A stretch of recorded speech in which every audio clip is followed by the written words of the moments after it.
Something falls from the sky. A bone. Spinning, shattering on rock below. No warning, just gravity doing its worst. And a bird calmly waiting. A pause, a fragment. Impact. This is France, but not the postcard France. Not cafes and castles. Wet marshes breathing at dawn. Alpine cliffs whispering with wind. Fields so flat they feel endless until something prehistoric moves. A shadow, a flash of color, silence, then wings. A fragment. Watch closely. Across this country, birds exist that feel misplaced, oversized, excessive.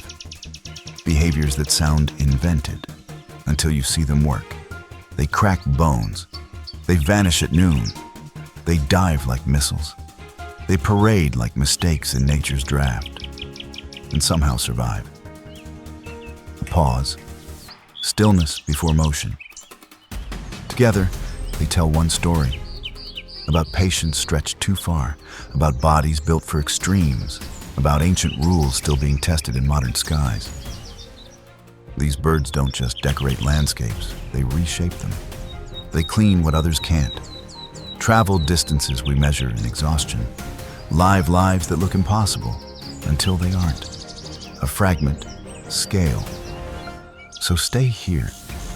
Watch the air thicken. Hear the wings cut silence. Feel the moment before the next impossible thing happens. Because once you notice them, you have to ask, why did these birds endure when so many others didn't? A shadow slides across the rock face. Wings stretched absurdly wide. Steady, unbothered. No flapping panic, just control. A fragment. The bearded vulture doesn't hunt like other birds of prey. It waits. Patient. Watching gravity like it's a coworker who always shows up on time. Up close, it looks like someone glued a fake beard onto an eagle. Rust-stained chest, sharp eyes, a face that suggests it knows something you don't. And it does. Because while most scavengers fight over meat, this bird skips the drama, goes straight for the bones, the leftovers nobody wants. A pause, commitment. Daily life here is less majestic predator, more logistics specialist. The bearded vulture carries bones into the sky, circles once, then lets go. Crack, shatter. Bone fragments scatter like dropped dishes. A fragment, it eats the marrow inside, pure fat. Imagine surviving almost entirely on what's basically nature's recycling bin and making it look elegant. Here's the quietly unhinged part. Bone makes up most of its diet. Not occasionally. Not during hard times. Constantly. Its stomach acid is so strong it dissolves calcium like paperwork in a shredder. A pause, adaptation. Parents even feed bone shards to their chicks, which feels illegal, but works. So while other birds chase prey, this one cleans history. Old carcasses, old deaths, ancient messes left behind in the mountains. The bearded vulture doesn't rush. It doesn't compete. It waits, lifts, drops, and lets physics finish the job. A fragment, inheritance. And somewhere above the cliffs, another bone is already falling. Slow, deliberate, inevitable. In the middle of a calm, open field, something starts inflating, slowly, deliberately. Feathers flip inside out, white where they shouldn't be. A chest balloons, a neck vanishes, a fragment. This is not a visual glitch. It's a great bustard getting ready for romance. At rest, it already looks excessive. Tall, heavy, like a turkey that won a lawsuit. But during mating season, this bird commits fully to chaos.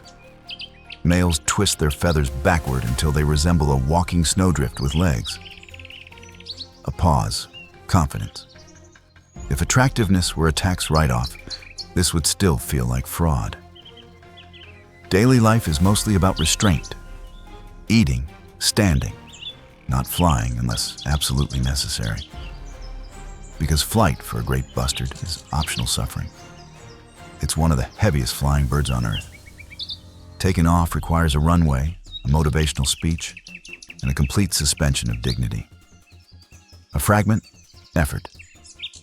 But then comes the payoff. That absurd display. It works. Females scan the field like judges at a very strange pageant and pick the most committed performer. No singing, no dancing. Just pure visual audacity. Turn yourself inside out and hope someone appreciates the effort. A pause, relatable. Here's the irony, after all that. The males contribute nothing else. No nesting, no parenting, just vibes and genetics. The females do all the real work, while the males return to standing around, digesting grass and recovering emotionally.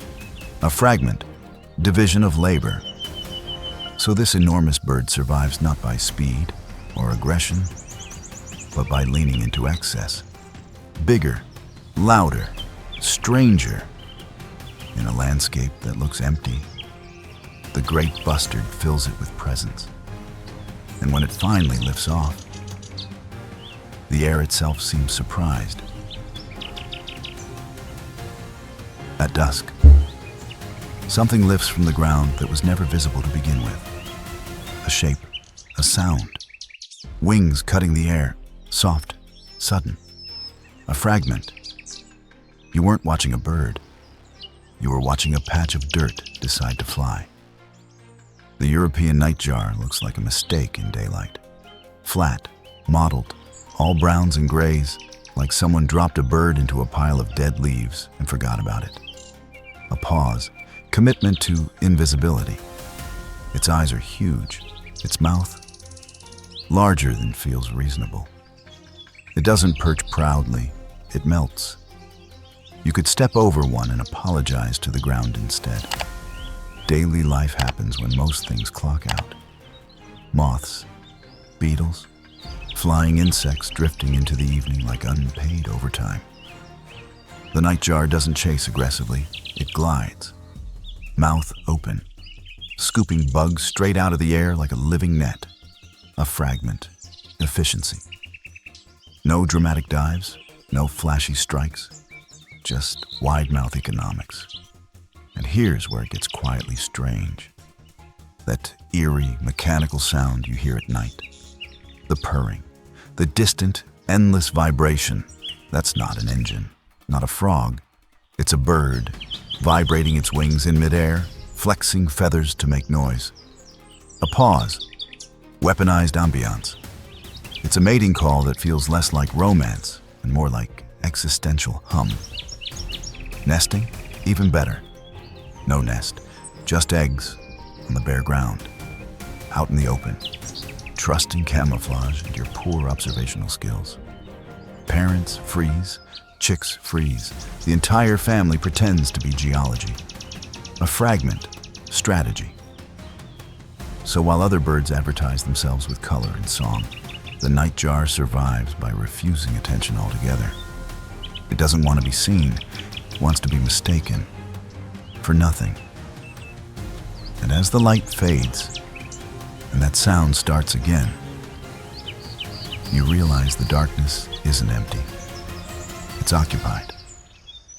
A white shape locks its wings, folds everything in, and drops. No hesitation, no correction.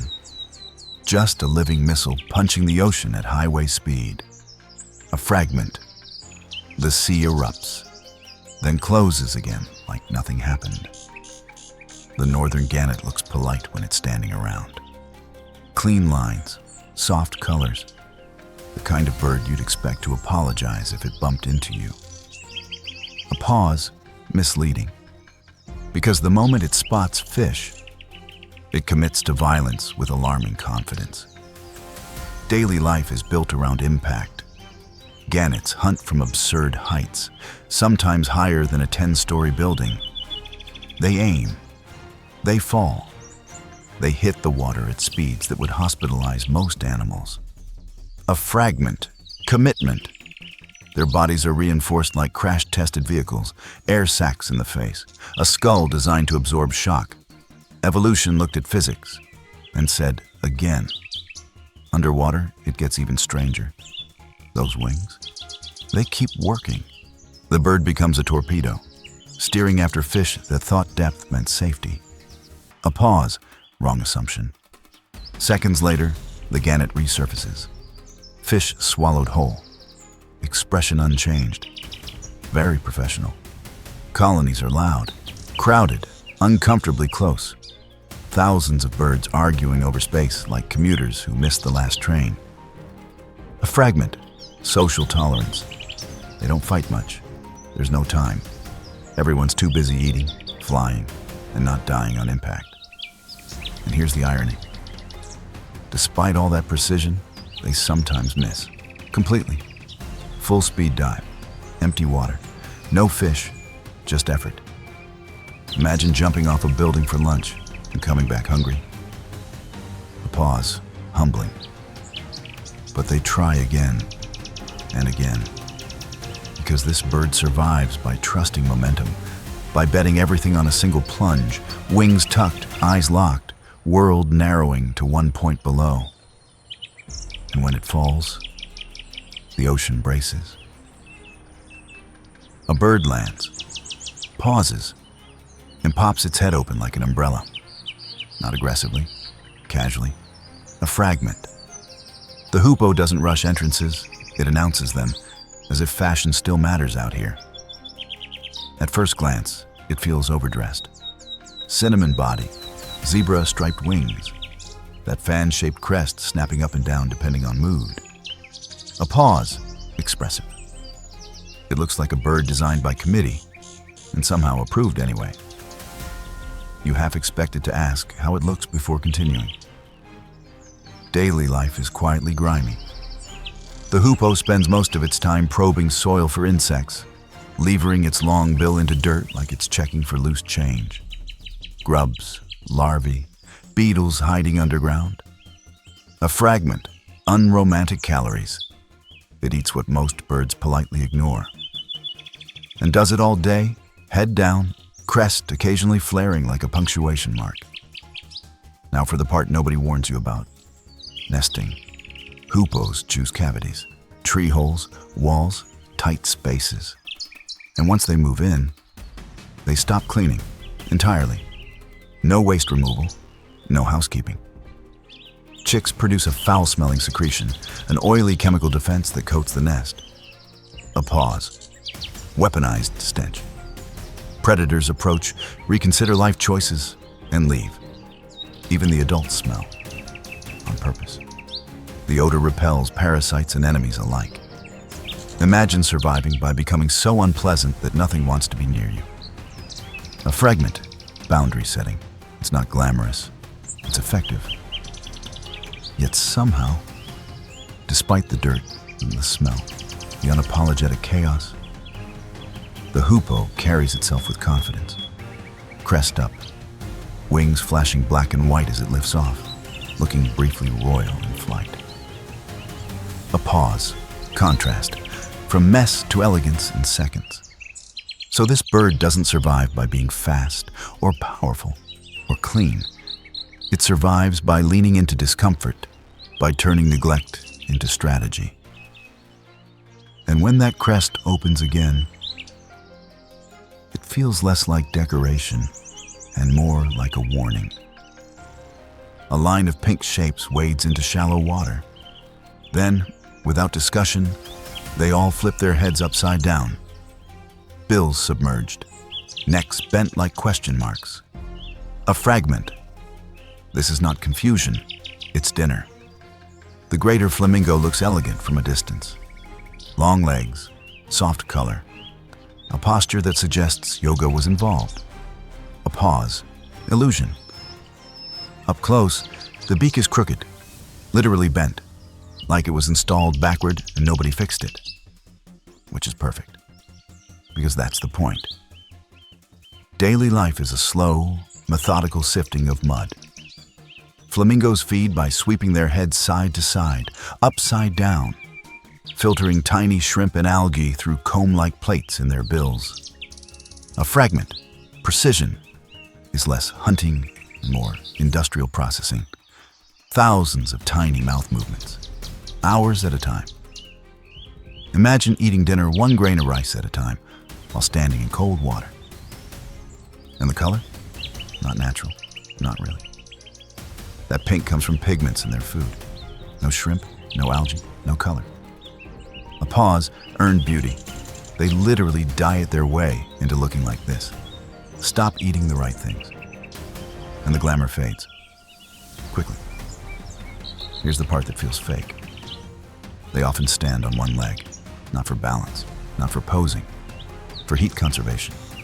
Tucking one leg up reduces heat loss in water. A fragment, efficiency disguised as elegance. Even when resting, this bird is doing math. Takeoff is the opposite of graceful, running across water, wings flailing, splashing like a panicked ballet. A pause, commitment. It takes effort to get something this tall airborne. But once they do, the formation locks in. Lines, rhythm, pink reflections moving across the sky like something rehearsed.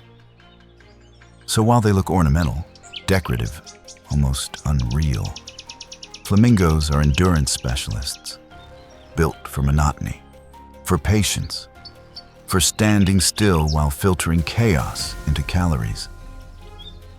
And when they lower those heads again, you realize elegance here is just hard work, performed calmly. In knee-deep water, a white bird walks forward without looking down, head lowered, bill submerged, side to side, side to side, like it's slowly sweeping a floor no one asked it to clean. A fragment. This is feeding, without eye contact. The spoonbill's face is the problem. That bill, wide, flat, rounded at the end, looks less like a tool and more like a kitchen utensil that escaped. A pause. Design choice. It doesn't peck, it doesn't stab. It waves, calmly, methodically, as if patience itself were a survival strategy. Daily life is built on touch, not sight. The spoonbill sweeps its bill through water until, tap, a fish, a shrimp, a small, unlucky something. Reflex snaps shut in milliseconds. A fragment, automation. The bird doesn't decide.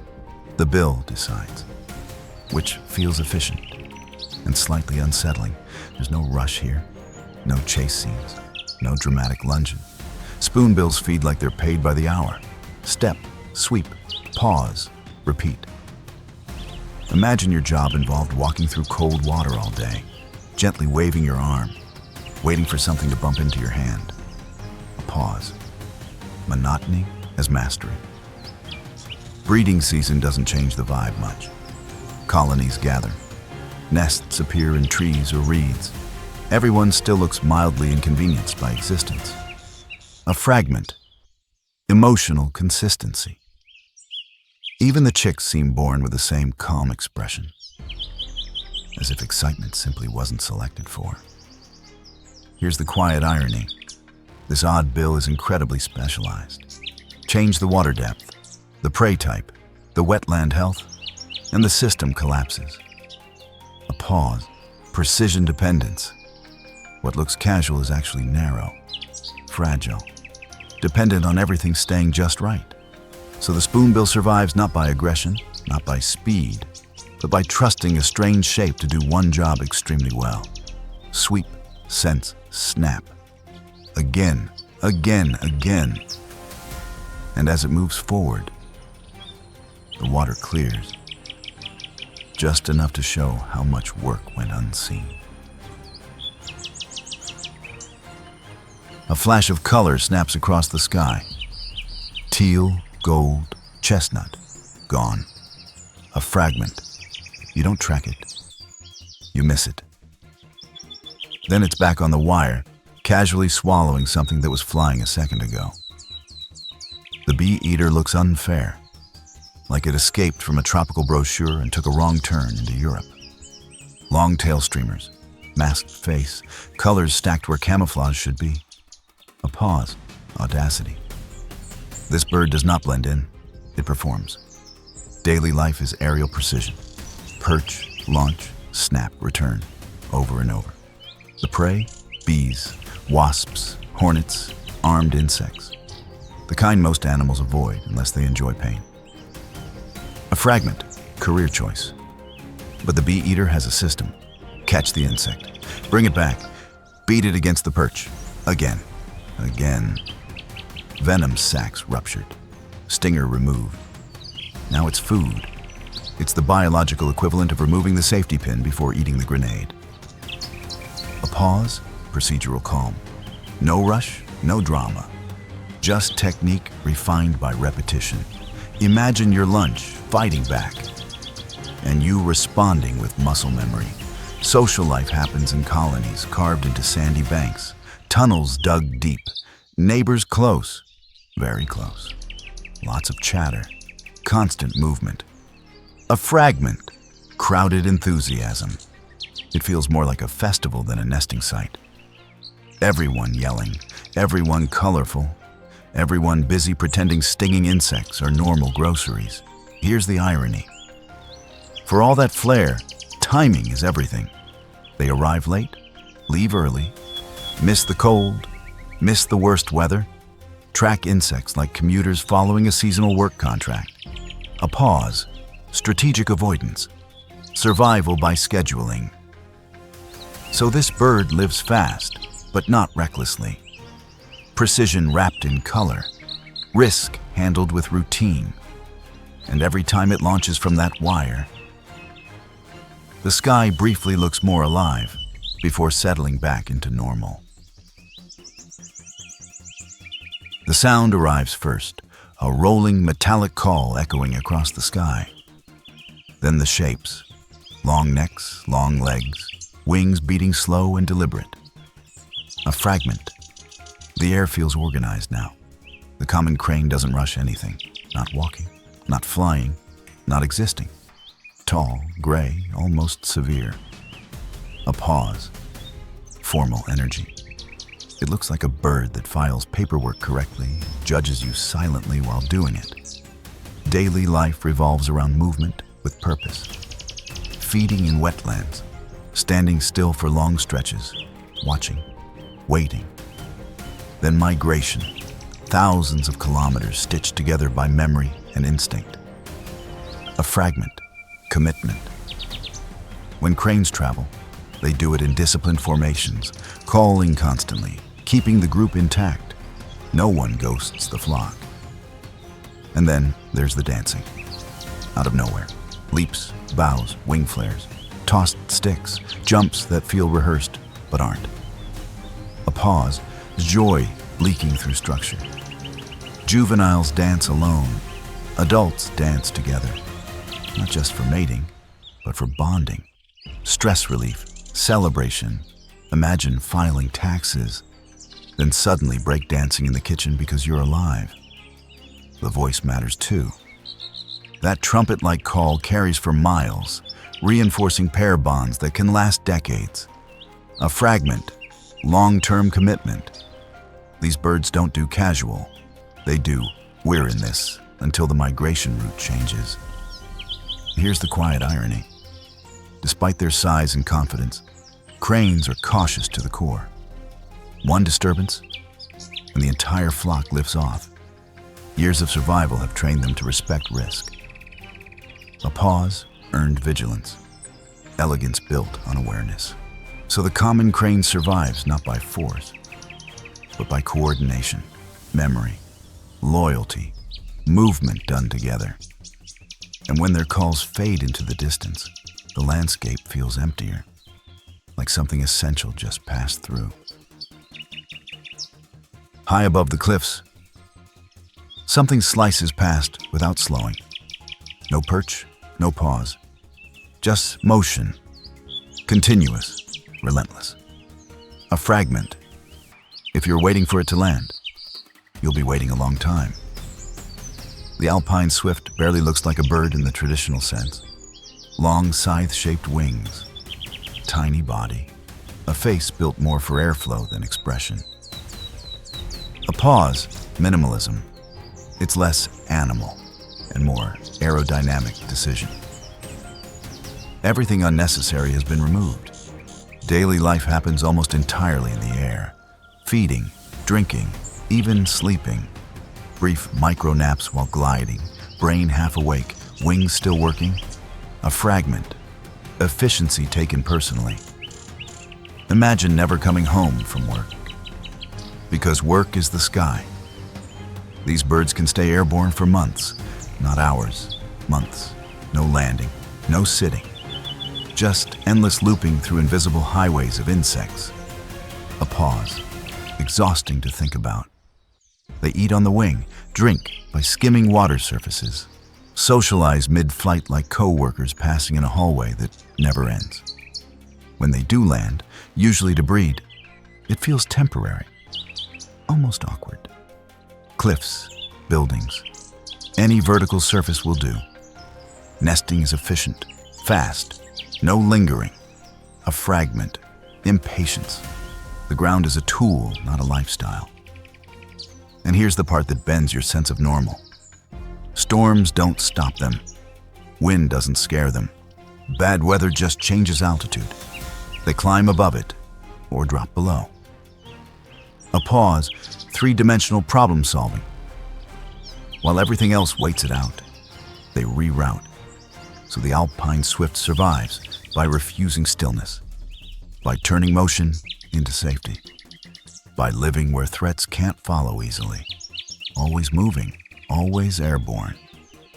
And when one finally disappears into cloud, it doesn't feel like it left. It feels like it kept going. At the edge of a quiet wetland, something tall steps out of the trees. Slowly, carefully, a fragment, not announcing itself, not inviting attention. The black stork prefers secrecy, and it's very good at it. At a glance, it looks formal, almost ceremonial. Black feathers with a green-purple sheen, white belly, red bill like a single decisive brushstroke. A pause, controlled elegance. It resembles the white stork's more introverted sibling, one who moved far away and stopped returning messages.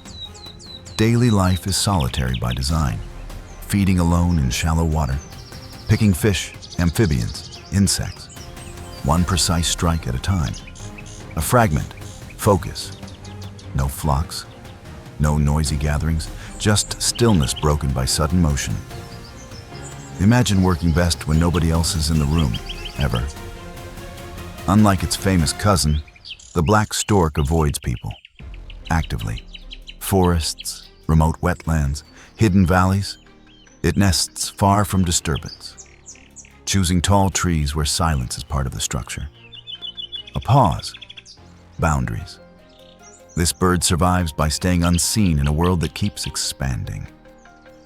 Here's the irony. Despite its reserved nature, it's a powerful flyer. Long migrations, vast distances, crossing countries quietly, passing overhead while everyone looks elsewhere. A fragment, presence without notice. You don't see it unless you're paying attention, and most aren't. Breeding pairs are loyal but understated. No dramatic displays, no spectacle, just cooperation, timing, trust. A pause, functional intimacy. Everything about this bird feels intentional, restrained, efficient. So the black stork doesn't compete, it doesn't advertise, it withdraws. In landscapes growing louder and busier, it survives by choosing silence, by making absence its defense. And when it lifts off from the water, the ripples fade quickly, like it was never there at all. In shallow water, a dark bird bends forward and seems to dissolve into the mud. Neck curved, bill working unseen, a fragment. From a distance, it's just another shadow, until the light shifts, and suddenly it isn't. The glossy ibis carries color on a delay. Deep chestnut, green, purple, Metallic flashes that only appear at the right angle. A pause, conditional beauty. Miss the moment, and you'd swear it was plain. This bird doesn't advertise, it reveals. Daily life is slow and tactile. Step, probe, feel. The bill searches soft ground for insects and small crustaceans, guided more by touch than sight. A fragment, hands-on survival. Most of the feeding happens below the surface, where patience matters more than speed. Socially, it's flexible. Alone while feeding, together while moving. Flocks lift off in loose agreement, wings catching sunlight in uneven bursts. A pause, collective shimmer. Not disciplined like cranes, not chaotic either. Just enough coordination to move safely, without commitment. Here's the quiet twist. This species wasn't always common here. For years, it was scarce. Then wetlands returned, water stayed longer, and the ibis arrived, silently. A fragment, timing over force. No invasion, no announcement. Just numbers increasing when conditions finally allowed it. Nesting colonies hum softly. Reeds, trees, close quarters. Low chatter, nothing dramatic, nothing urgent. A pause, stability as success. This bird thrives when systems work and waits when they don't.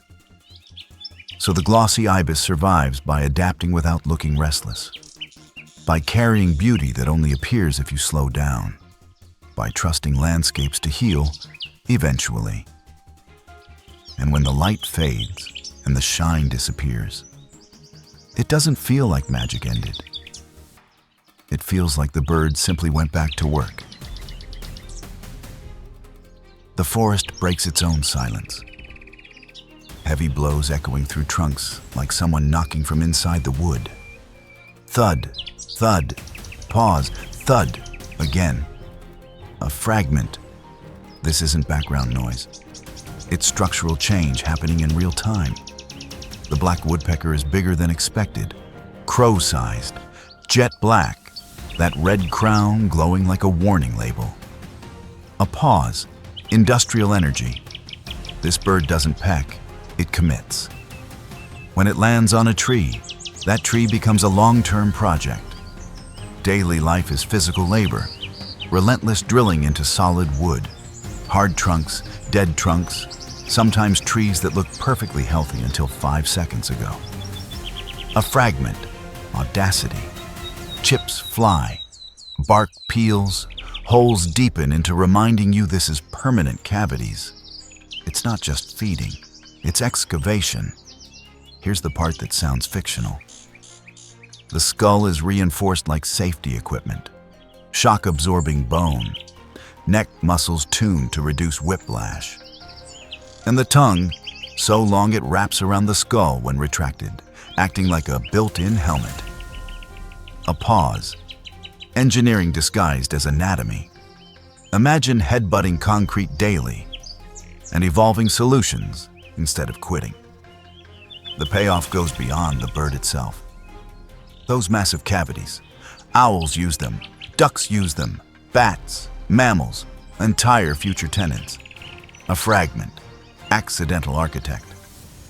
Long after the woodpecker moves on, the forest keeps using its work.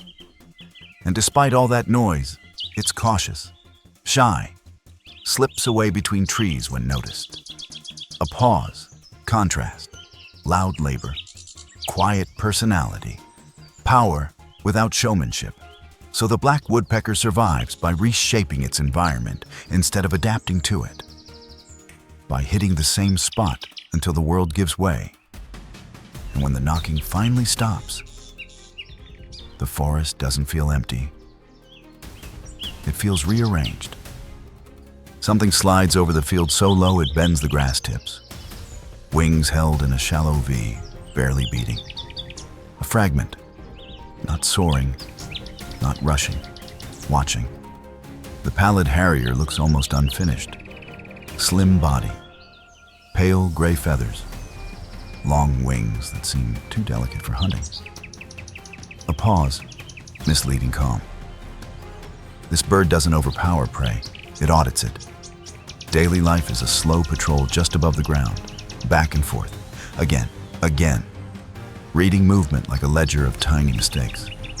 A vole twitches, a grasshopper hesitates, a fragment, decision. The drop is sudden, silent, legs extend at the last moment. No dramatic dive, just gravity applied precisely. Unlike bulkier raptors, this one trades muscle for information. It hunts by attention, by noticing what shouldn't move, but does. A pause. Mental labor. Imagine knowing someone is always watching your work, silently, waiting for a single slip. Breeding season adds a strange elegance. Males perform mid-air food passes, releasing prey while the female flips and catches it below. A fragment, trust exercise. Miss the timing and dinner hits the ground. Get it right, and the partnership holds. Coordination becomes survival. Here's the vulnerability baked into the system. Nests are on the ground. Hidden only by grass or crops humans like to flatten. A pause, fragile design.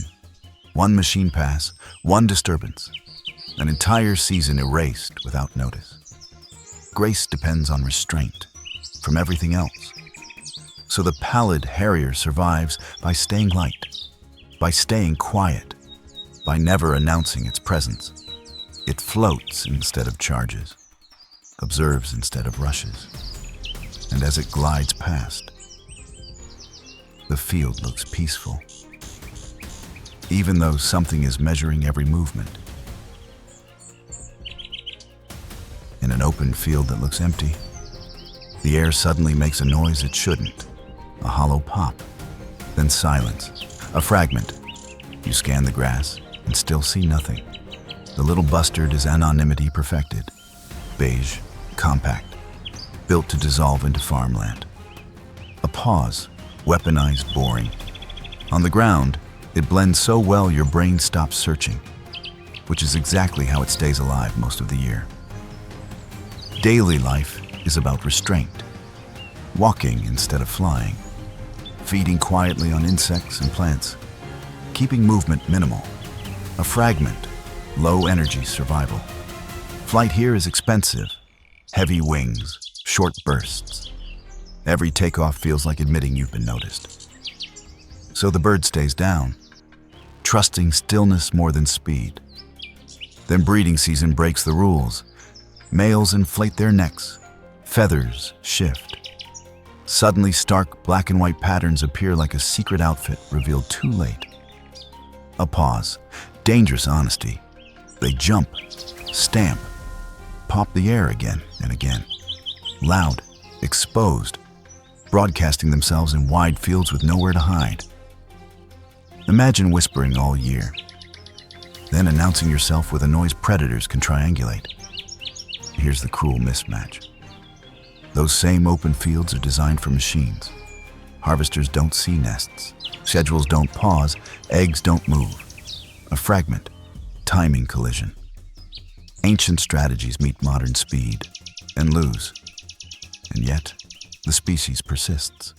In pockets where land stays gentle, where disturbance waits. Females choose carefully. Chicks scatter and freeze at danger. Survival becomes negotiation. A pause, conditional existence. So the little bustard survives by trusting emptiness, by betting everything on silence, except for a few loud weeks each year. And when that strange popping sound echoes again across the grass, it isn't confidence you're hearing. It's vulnerability, made audible. The sky over France feels quieter now, but it isn't empty. Not really. Fragments remain, bones dropped, wings folded, shadows that passed without asking permission, then moved on. A pause. Patterns emerge when you stop expecting normal. These birds didn't win by being stronger, or faster, or louder. They survived by bending rules, by choosing patience over speed, by trusting silence, excess, coordination, sometimes all at once. a fragment. Every landscape here holds a negotiation between what endures and what almost didn't. And that's the unsettled thought that lingers. Not why these birds look impossible, but why they're still here at all. Because if survival keeps rewarding the strange, the quiet, the extreme, what else is flying above us? Unnoticed, waiting for the right moment to persist.